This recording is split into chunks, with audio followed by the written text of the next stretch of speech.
And welcome to the Bring the Heat podcast. Your host, XBrad, tonight with Spill, Jason with us. And we're just going to hit some of the highlights of the goings-on since we've last talked. This is our first podcast since the first of the month. One of the reasons we didn't get one done sooner was because we took a long weekend and actually met up in Laughlin. First time I actually met Jason. And amazingly, neither one of us ended up in jail. Except you went out later than I did. I was the old man, and I went back. I went to sleep, and then you were still out. So it was fun. Yeah, well, you know us old folks can't ever get to sleep. But that was a good time, and I do appreciate your hospitality. Yeah, it was good to meet you finally. After what, three years? Yeah, it took us long enough. I think so. Yeah. All right. So let's open up with what I just sent you moments before we started the call. Yemen, the rebels, the Houthi rebels, actually fired an SS-21 Scarab tactical ballistic missile at, lost it, was it the UAE? I thought they fired it at Saudi Arabia, but I can't think of what, they may have fired it at the UAE. I mean, I think there are Saudi forces in station in UAE. Okay, yeah, it was a UAE, United Arab Emirates, Patriot battery that shot down a SS-21. Just for the listener, the SS-21 is a short-range tactical battlefield ballistic missile, and depending on the version, you get a range of between about 40 miles and about 110 miles. And Yemen, before they disintegrated into civil war, has operated the SS-21 for about 20 years, maybe a little bit more. And earlier in the month, the Houthi rebels actually had a successful SS-21 strike on Camp Safer, a Saudi camp where they're basing their ground operations into Yemen. And that one killed a reported 67 soldiers of the Saudi-led coalition. I'm not certain why they were unable to intercept it then and why they were able to do it now. But it's interesting. This is a threat we are going to face sooner or later on the battlefield. It's a more advanced missile than the Scuds that we faced in Desert Storm. Very much so. Shorter range, but a much more advanced missile, and that shorter range actually is problematical in its own right, in that it's much lower altitude and much shorter time of flight. So you have less time to identify it and engage it. I mean, you got to be quick like a bunny to get the kill chain going. But it's nice to see that at least the Patriot does have the capability to engage that. So, do we know what version of the Patriot that they have, or what software version that they're on? I don't know. I know that Saudi Arabia is buying the PAC-3, and I think the UAE operates that as well. Okay. They tend to have the money for it. And there may be a chance that Saudi Arabia may be operating those missiles in the UAE too, I think. But, Could be. It is interesting to note that the lack of knowledge of government control, obviously, in Yemen is, the government fell, but it's kind of telling that now rebel forces have, let's just say Iranian forces by proxy have control over the country's ballistic missile arsenal.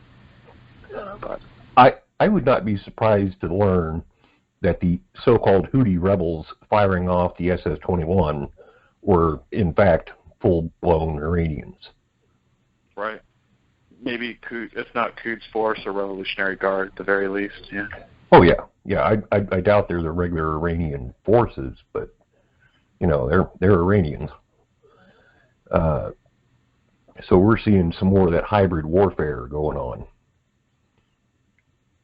Yeah, it's pretty interesting to note. I don't know how different those SS-21s are than I know the latest and greatest version that the Russians have more of an improved guidance, probably like a laser gyro of some kind rather than just like a straight up ballistic guidance. But yeah, the SS-21 has a pretty good accuracy.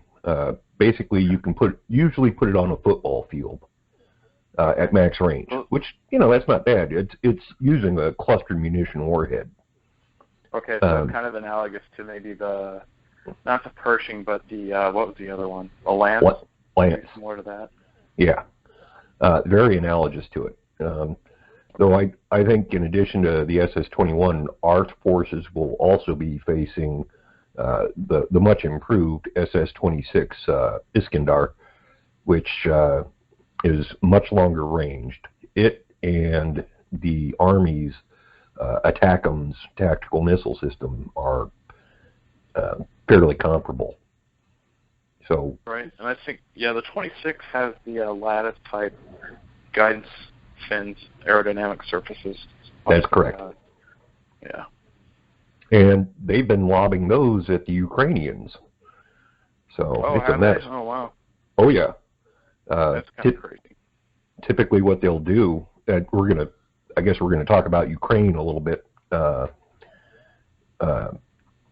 It's very interesting that in Ukraine, what you're seeing is a slow motion mechanized war where it's not a war of maneuver. It's an artillery battle. And somebody will start to gather a battalion of tanks together to launch an attack,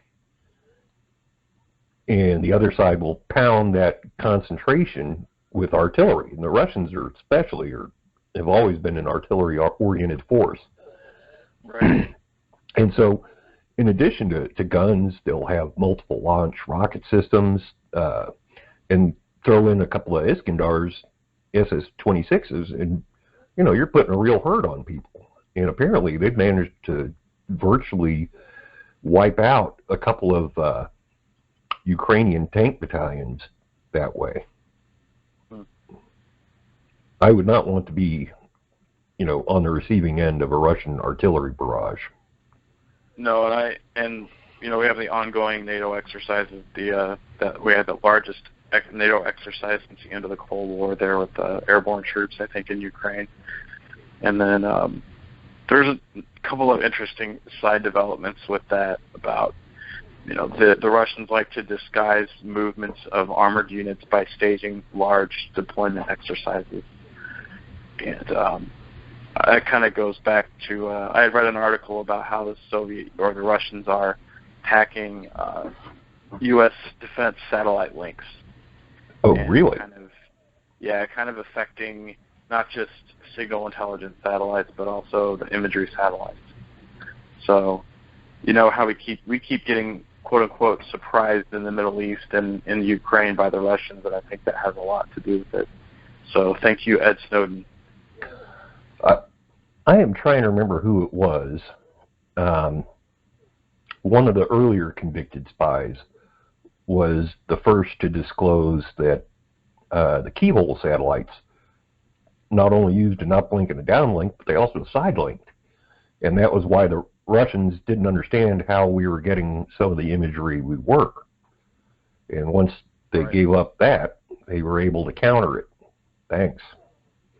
Yep. And a lot of this, you mentioned hybrid warfare, and a lot of it goes to, it's not what we see, it's what the Russians want us to see.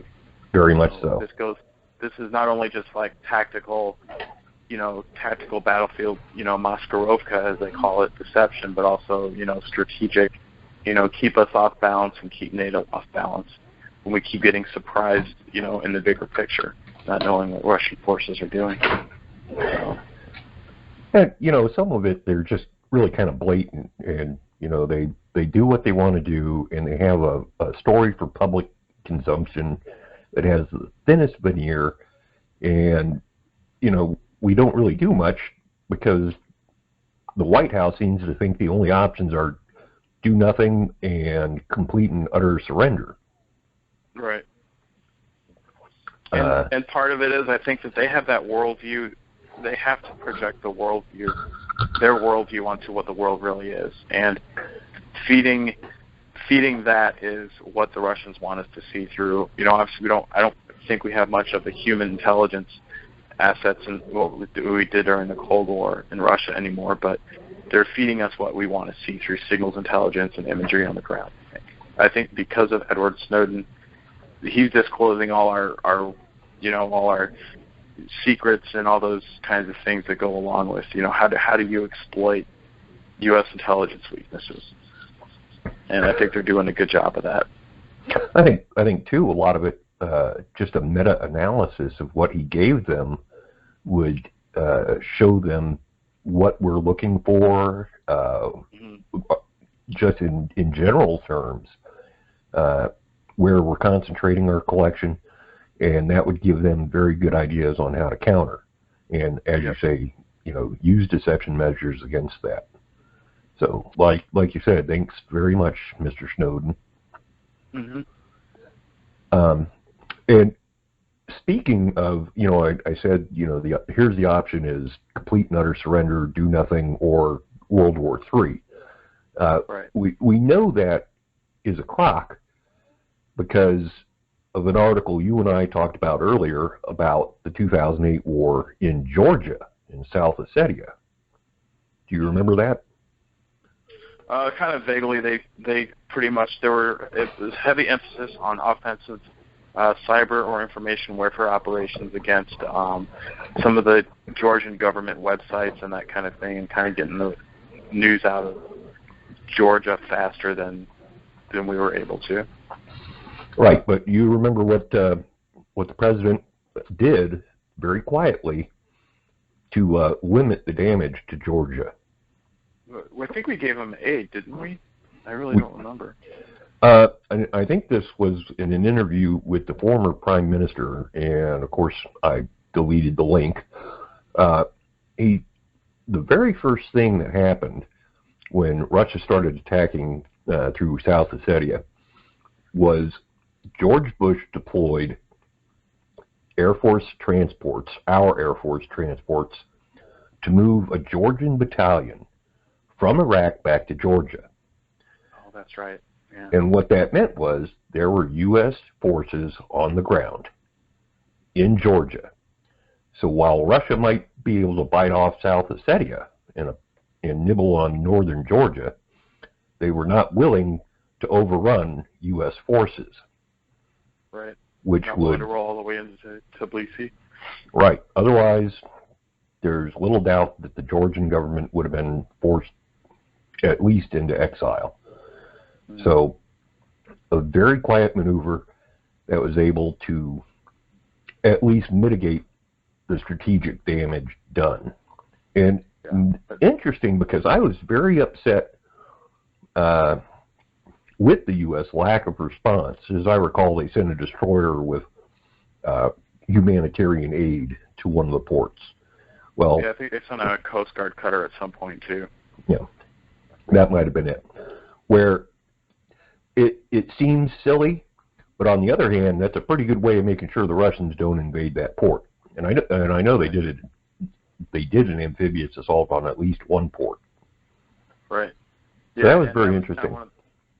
That was one of the lessons learned too about the Russian Navy. The Russian government in general wasn't too happy with the performance of the Russian Navy and the Russian Marines, the Russian naval Marines during that campaign.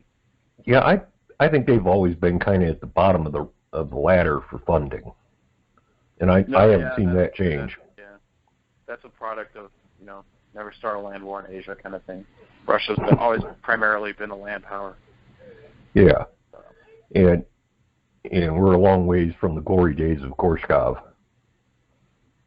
I have to admit, the Russians play just a phenomenal game in terms of geopolitics. I mean, you look at the recent financial crisis in Greece, and one of the deals was that Russia had financially offset Greece, and now you look at Russian moves in Syria, and they're using Greece as kind of Greek airspace for kind of a bounce-off point for flights into Syria. So they're playing a pretty brilliant geopolitical game right now.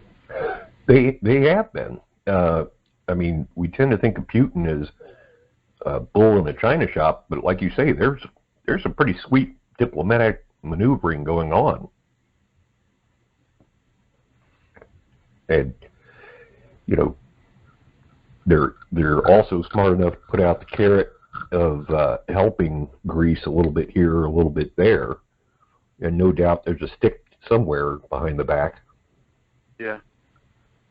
Yeah, no, they've using Greece as, like I said, an airspace point to get to Syria, but I think they've deployed I've read between 10 to 24 AN-124 Condor transports into that, I think it's Latakia, or however you pronounce that port name on the Syrian coast. I can't pronounce it, but yeah, they've been building up. I mean, I've got reports of a dozen Frogfoot fighters, a dozen Fencer fighters, in addition to the 4 Su-30s. So yeah, that's kind of interesting in and of itself too. I mean, that's kind of I don't know what they're. I was listening to something today, and nobody can quite figure out what the game plan is in Russia, other than to stick it to the U.S. and still give out that perception they're a power player and back up Assad in the Middle East. But well, if they back up Assad and keep him in power, he's certainly going to be grateful, isn't he? Yeah. And this is I think this is all. You notice the timing of this, right? This comes out after the Iran deal.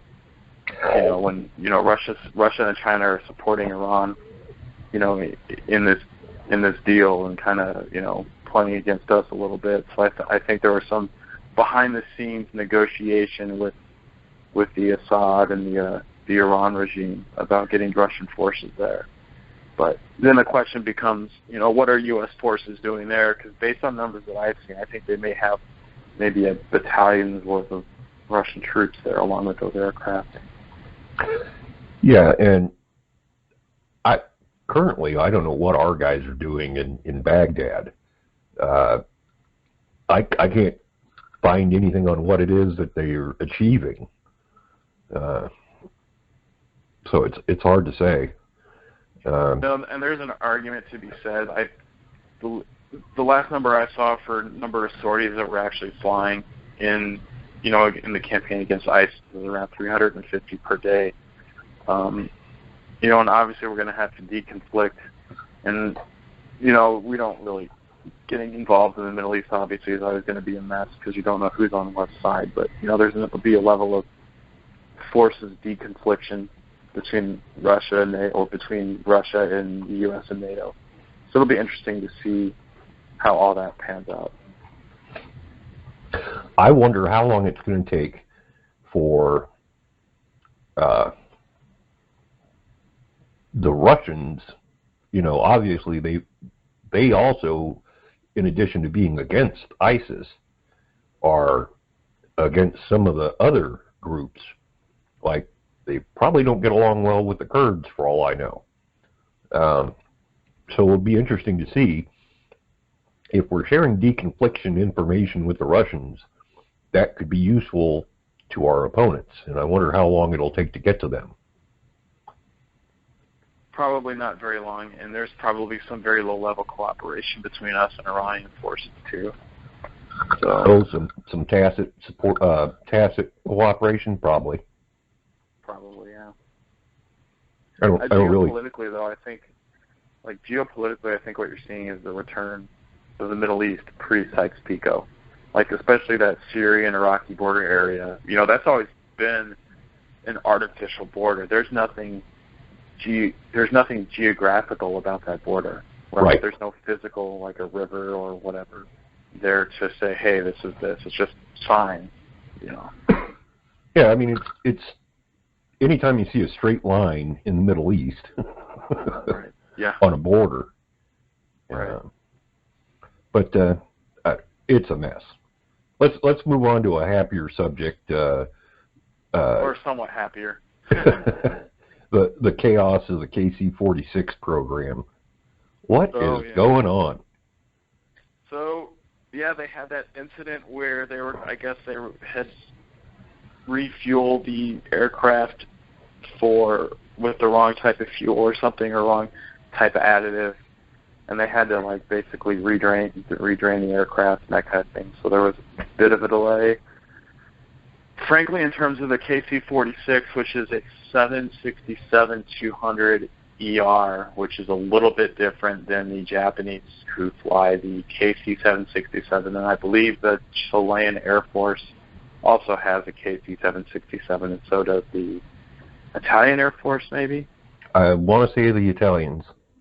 Yeah, so I had thought the first flight of the aircraft had actually occurred a couple months ago, but now it turns out, that was a prototype with an aerodynamic representation of the probe, the refueling probe, the boom, as they call it. I guess the first flight is about to occur with a fully functioning prototype of the KC-46. Finally. So, yeah,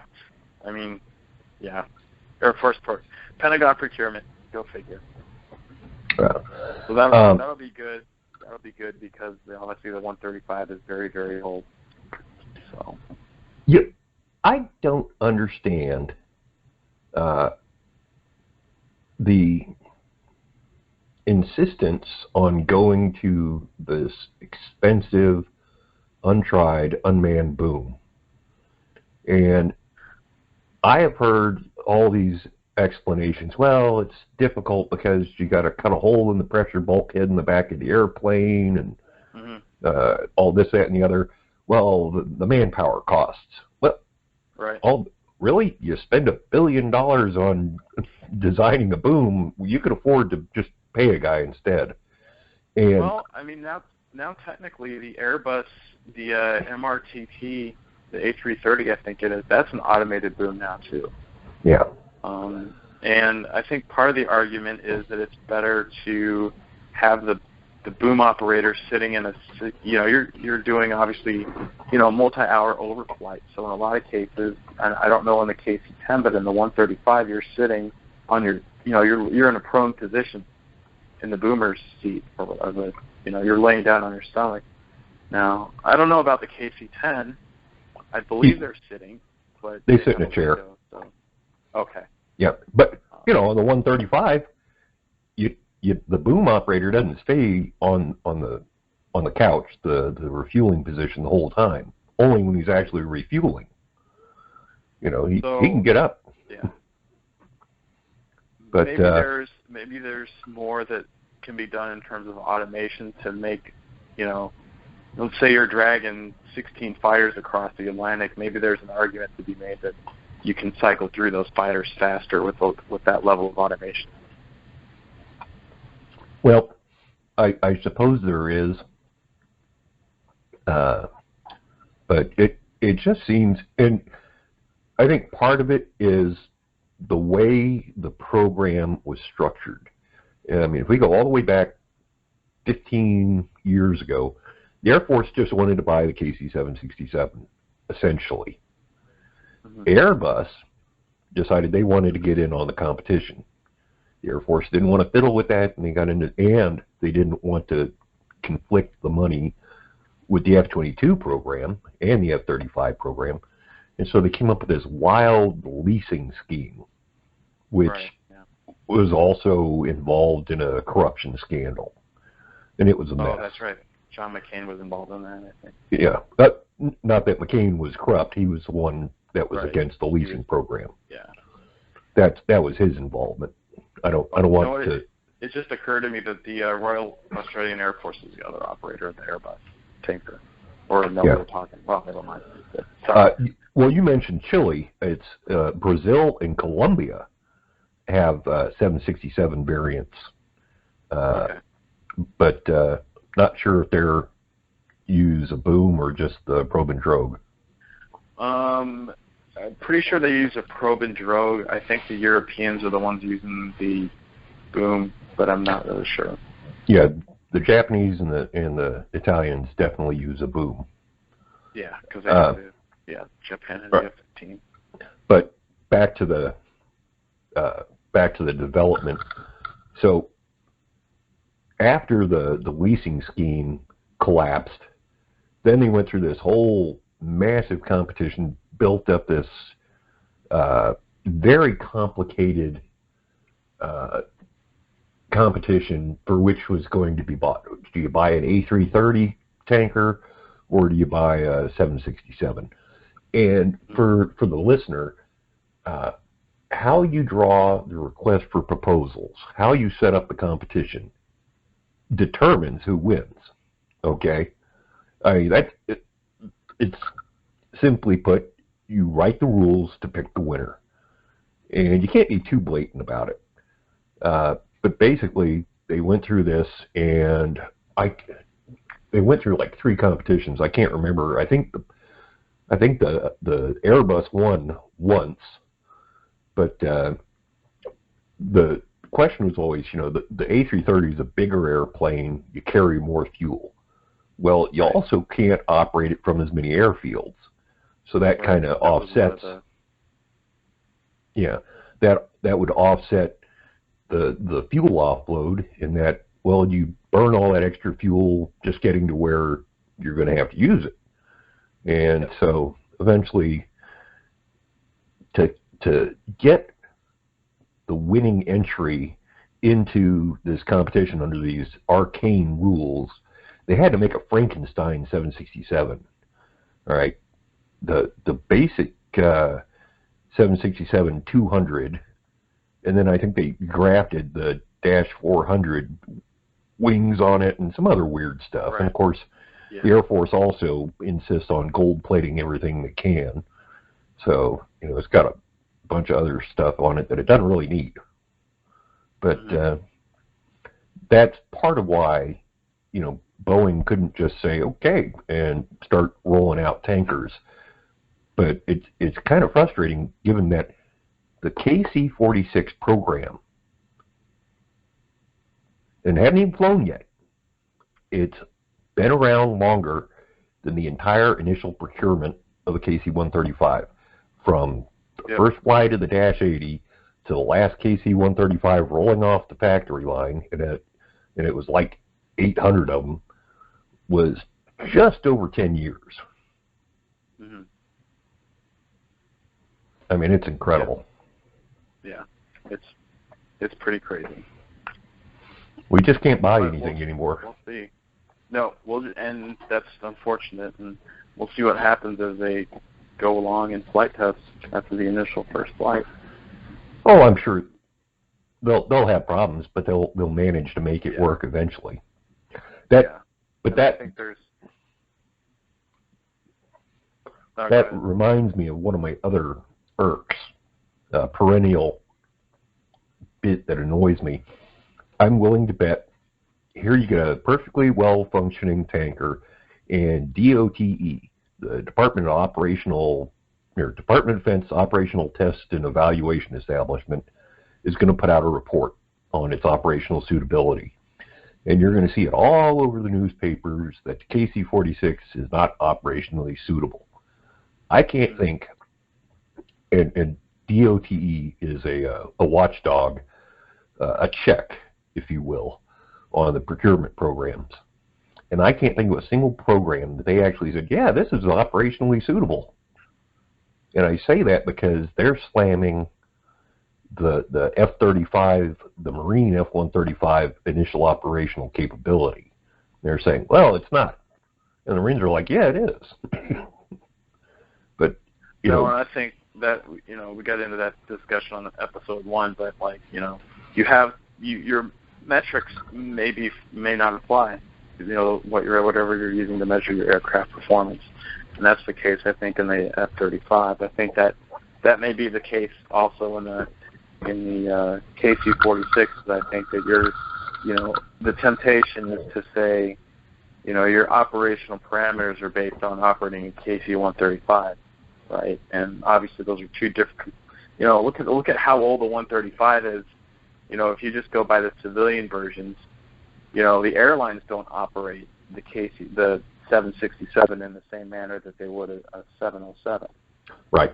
So I think that's kind of something that should be kept in mind, is they aren't going to operate that aircraft in the same way. No. And one of the little known rules, and I'll just speak about this briefly. You know, the KC-135 wasn't just a tanker, right? I mean, in Vietnam, it also operated as a communications relay. And there's been some tests and evaluation and some operational use of the KC-135 as a network node, if you will, you know, transmitting targeting data and just being like another node in an airborne network. You know, sure, that's to just yeah, and that's a program I've actually written about called Bacon. okay. And I can't remember what it stands for, but basically, one of the problems with the battlefield networking, particularly airborne data links, is they're not all compatible. The primary one is Link 16, but there's a handful of others, and they can't talk to one another. An F-35 cannot talk to an F-22. So what they do is they talk to Bacon, which can be mounted on a KC-135, can be mounted on a C-130, can be mounted on quite a few platforms. And Bacon serves as a translator and a repeater. So you not only get the translation, you also get the range extension. So whereas a regular data link is going to have a line of sight range of about 200 miles, if you talk to Bacon, you can also retransmit it and get another 200 miles out of it. So you can. And I think that hopefully they're going to add some communications integration. You know, it's a newer aircraft. Hopefully you'll have newer data links and that kind of thing that'll make it more operationally effective with F-22s, F-35s, and some of the later generation. I should also add, they also enable the integration of ground-based stations, where that line-of-sight restriction really comes into play. So rather than having to try and find a satellite link, a ground-based unit can find a tanker somewhere within the line of sight. Don't have to be able to see it, but if it's within the line of sight, you can use it as your basically your wireless router. Mm-hmm. And that's really what it is. One of the things I wrote about earlier this week was remarks by Lieutenant General H.R. McMaster, and I believe he actually gave them in advance of the AUSA meeting, the Association of the United States Army. AUSA is kind of it's the unofficial lobby of the Army.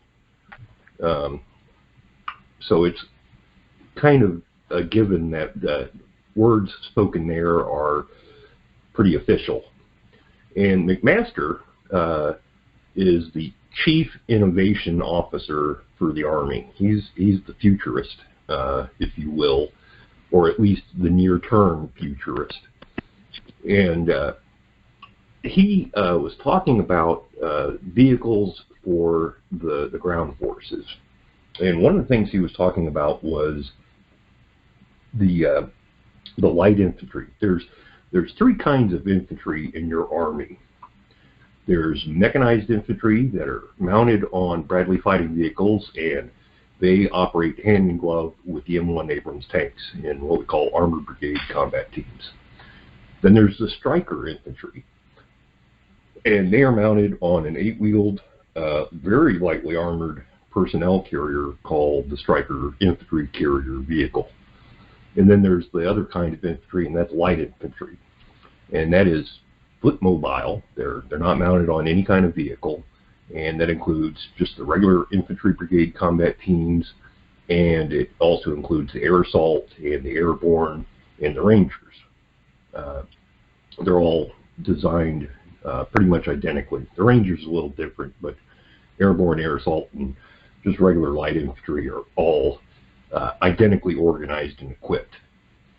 And he was talking about this because one of the problems with light infantry, well, when we start with the strength, is they're easy to move strategically. You can put on an airplane and fly them anywhere you want them. and they're very good in close terrain. And close terrain in the military is forests, mountain passes, and urban terrain. The problem is, once you get them where you need them by air, they move 3 miles an hour. They can only move by foot. They don't have any vehicles to load up on and go. So McMaster's looking at what he calls the ground mobility vehicle. And just today I was reading in, I think it was Defense One, might have been another publication, Breaking Defense.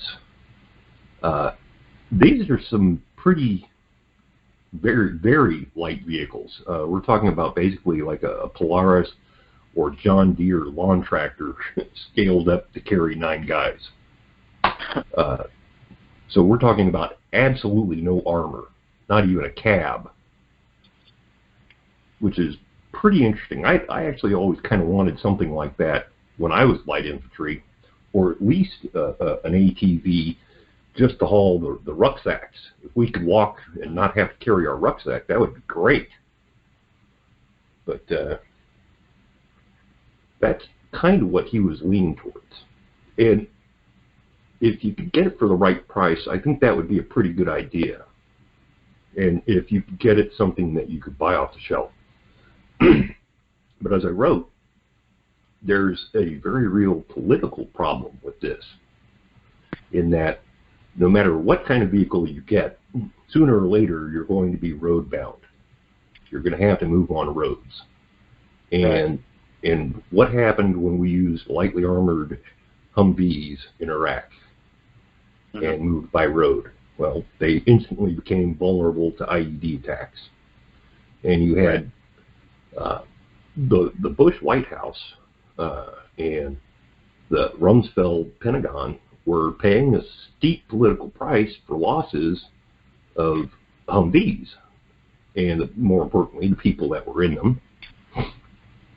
And that's kind of because the Humvee was never intended to be on the front line. It was always intended to be behind the front line. Right. Inevitably, a unit with the ground mobility vehicle, even if the squad is already dismounted and operating somewhere else, if somebody gets shot driving one of these things, every mom is going to complain, why didn't my son have armor, an armored cab? Pretty soon you're up to Stryker levels of protection, and next thing you know you're up to Bradley levels of protection, and then everybody wants Abrams levels of protection. And pretty soon you don't have any light infantry, and you don't have the ability to operate in close terrain. So, I mean, that's the pitfall there. And if you remember, I had one of the readers wrote in and asked me about obsolescence on a Bradley, and I wrote a little bit about that. Oh yeah, I do remember that. And he wrote back and asked, and I haven't written on it yet. He asked about, does that same block obsolescence, the power, electrical generation, space, suspension problem, affect the M1 Abrams?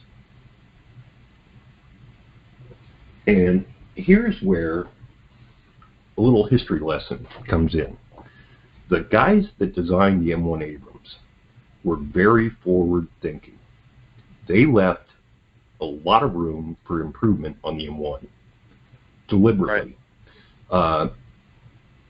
The hunter-killer second thermal imager on the M1A2 was originally designed to go on the very first M1s. They reserved space, weight, power for it. The coaxial machine gun on the M1 was originally supposed to be the 25mm M242 cannon of the Bradley. The only reason they didn't put it in is because the machine gun cost $10,000 and an M242 costs $250,000. So they saved money there.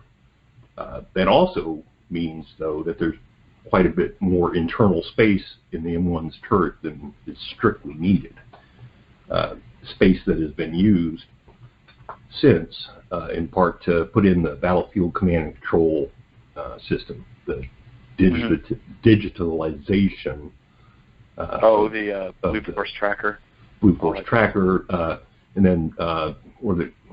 BCBF2, Brigade and Below Command and Control System, which works with Blue Force Tracker. Basically, it's the digital battlefield internet. So the M1 has suffered somewhat in terms of mobility. It's started out at a relatively svelte 62, 64 tons, and it rolls out the gate just over 70 tons now.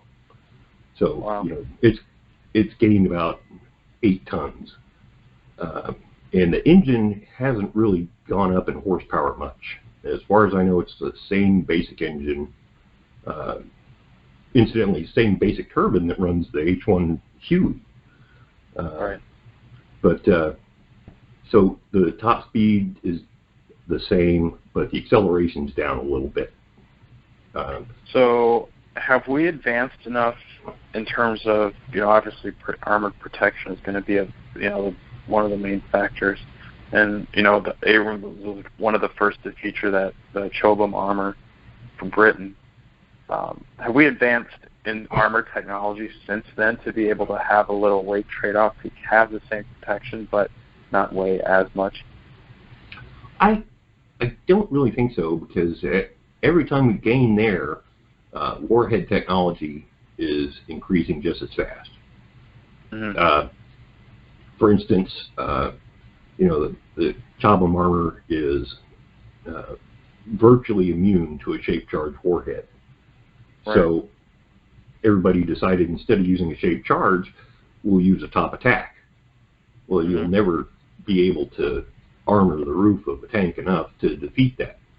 So instead, I think the next big leap is going to be one that has already started to be made, and that's an active protection system. Which the Israelis used on the Merkava during the Cat-Sled operation, which worked actually pretty well. One of my concerns with that, though, is if you're in an environment where you have infantry walking beside the tank, right? It's an active protection system. And I'm thinking of it in terms of it's a kinetic active protection system, not something where you're shooting like a laser. Maybe we'll see a laser in use one of these days. Maybe we'll see a clone of the Israeli system, which is called Trophy. Yeah, that's right. There's another one I've seen tested on a Humvee, and it was called Steel Rain. And basically what it was a linear charge firing fragments straight down, and it was along the side of the roof line of the Humvee.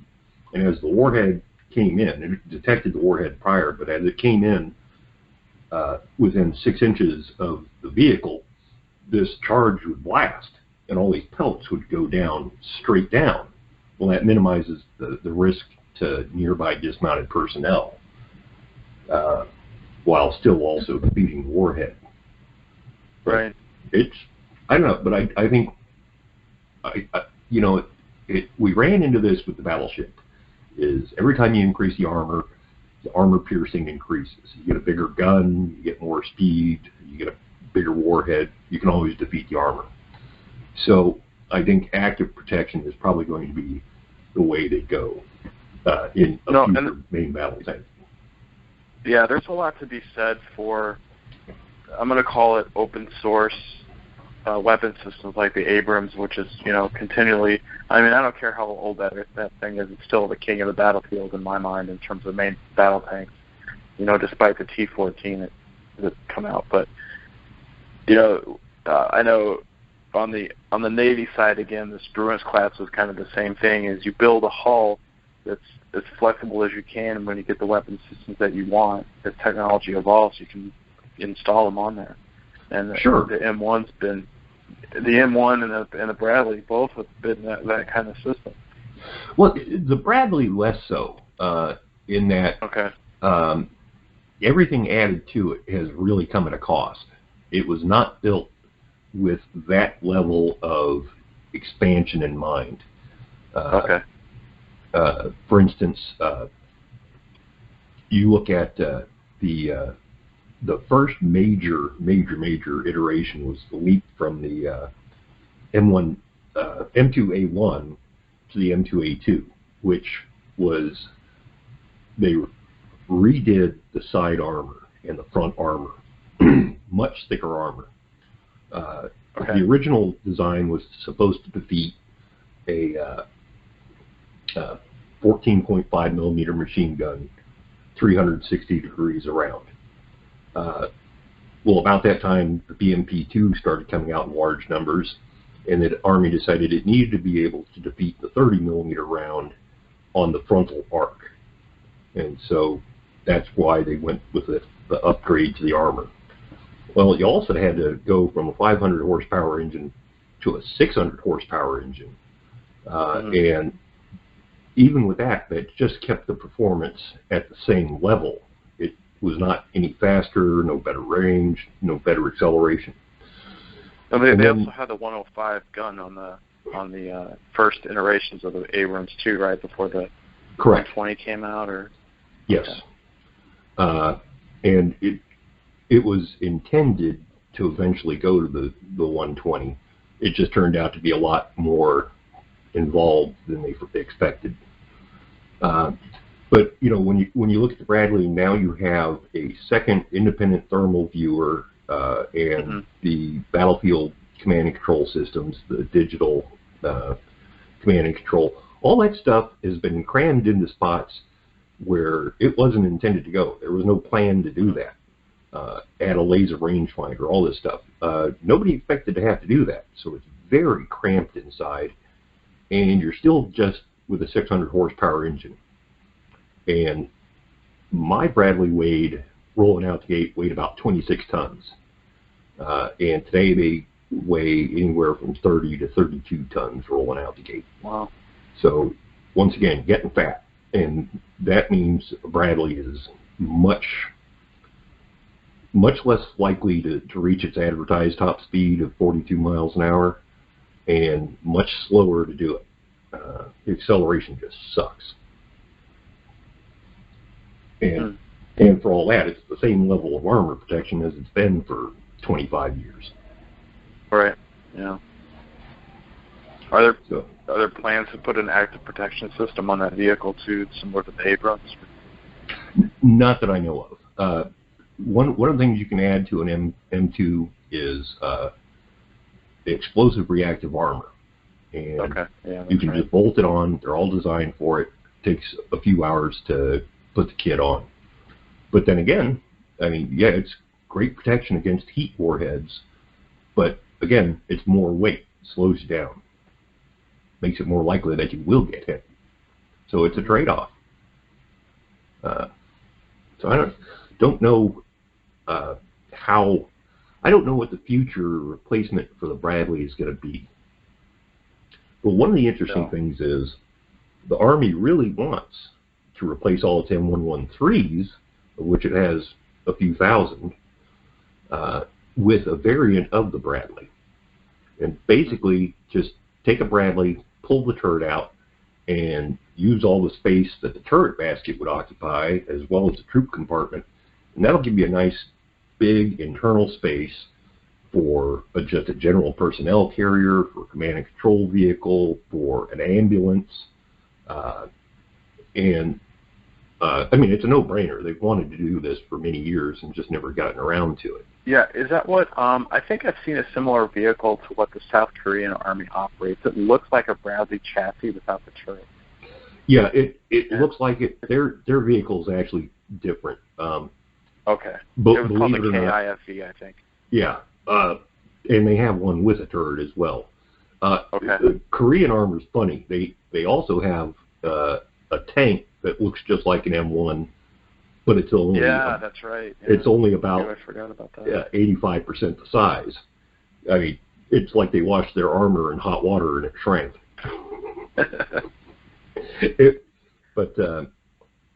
The Army's actually looked at building just a basic carrier variant of the Bradley hull before, and just never got around to it. They also built a special command and control, a headquarters vehicle called the M4. But they only built a handful of them. But it was pretty neat. And of course, the same chassis is also used for the M270 MLRS launcher. And interestingly, the basic soundness of the Bradley chassis is such that the chassis and the running gear and the engine, all the Army's M109 howitzers are being rebuilt. Oh. They're getting rid of all that's right. their chassis.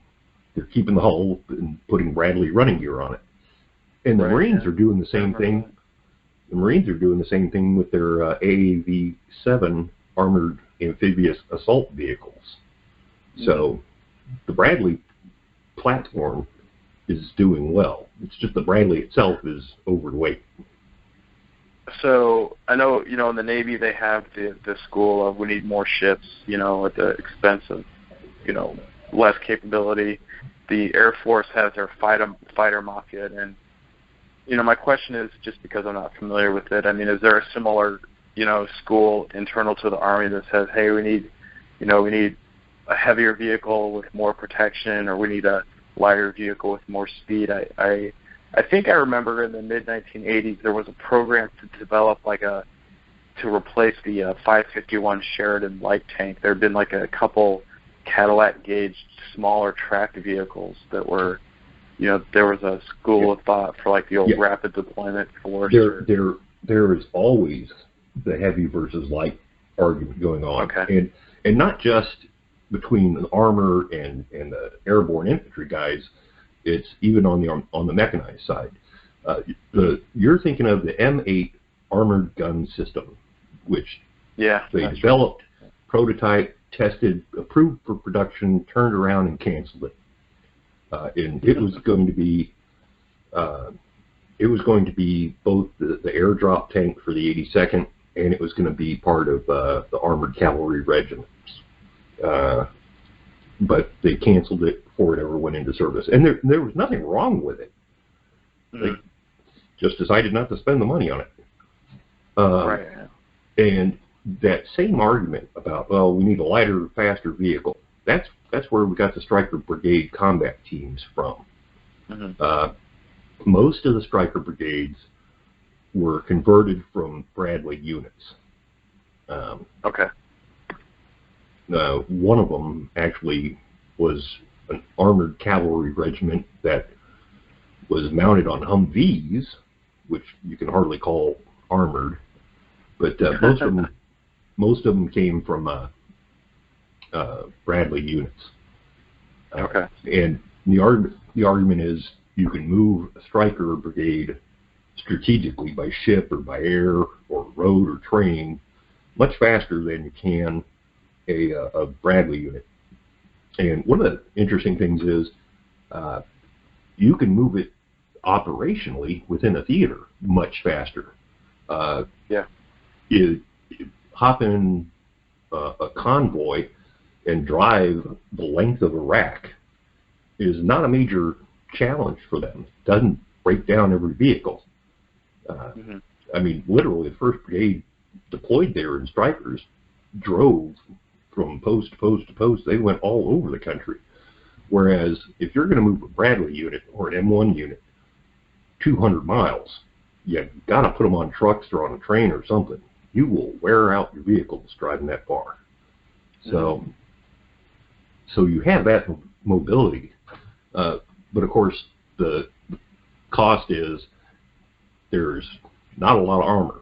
It'll stop small arms, but it won't stop anything like an RPG or a tank round or even a very minor anti-tank guided missile. You're very vulnerable to those. My preferred way to think of the Stryker is it's not an armored fighting vehicle.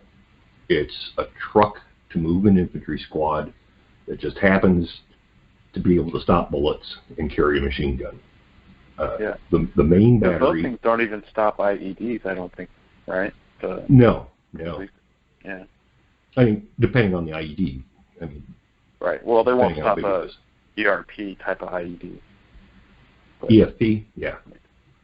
But no, not will. No.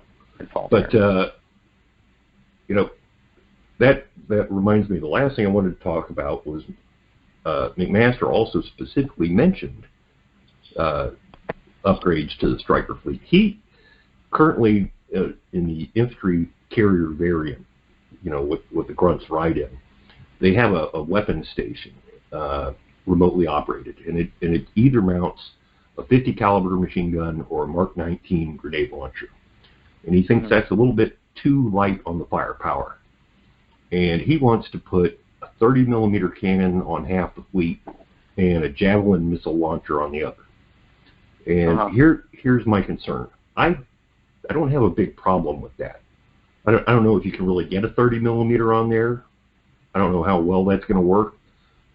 Maybe it's probably going to interfere with the size of the dismount squad. And here's the problem with that. Especially if it's a remote control type of thing. The problem is, you got to remember, the main weapon system in a Striker unit is not the Striker. It's the rifle squad.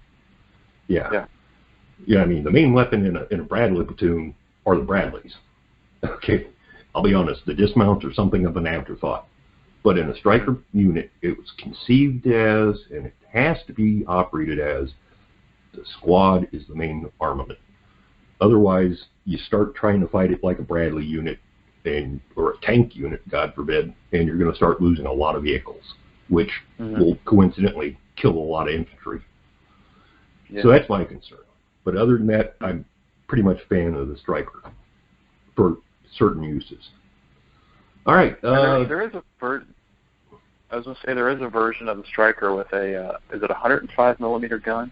Yes, the mobile gun system, the M11 28 105 millimeter autoloader.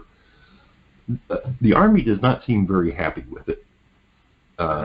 They originally had a plan. It was going to be 3 in every Striker company, and then they said, well, we'll put all of the mobile gun systems together in one company in the battalion, and then they said, we'll put them all together. They just don't seem to be happy with it. Right. So I don't know. I think they kind of just, they're ignoring that and looking at upgunning the rest of the fleet. I mean, I think I hope we get to a point in terms of like armored vehicles where we can do, a universal chassis with certain limitations in terms of armor protection. And I guess I'm going to say, I hate using buzzwords, but I'm just going to say plug and play, have a chassis be, an IFV or an APC, have one be a main battle tank, kind of similar to the latest series of armored vehicles that are coming out in Russia. Yeah. Something that flexible. And I do like the fact that, they're exploring kind of that a little bit with the Striker itself.